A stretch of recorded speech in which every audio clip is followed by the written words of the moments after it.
Hey guys, today I'm going to tell you how to fix unable to apply the lens effect on Snapchat. If you're using Snapchat and you want to fix that, you're facing the issue, you're unable to apply the lens effect.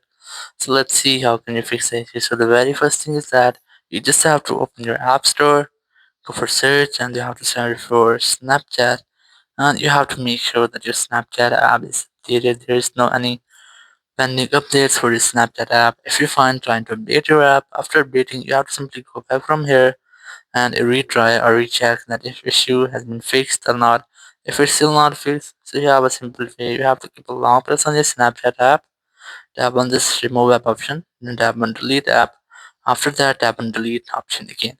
It will completely uninstall Snapchat app from your iPhone or Android, and after deleting your app, you have to go back, open your App Store or Play Store, search for Snapchat app again, and reinstall it. So if there will be any bug or any malware into your Snapchat app, it will be fixed in this step, and after that, you'll not get the issue again.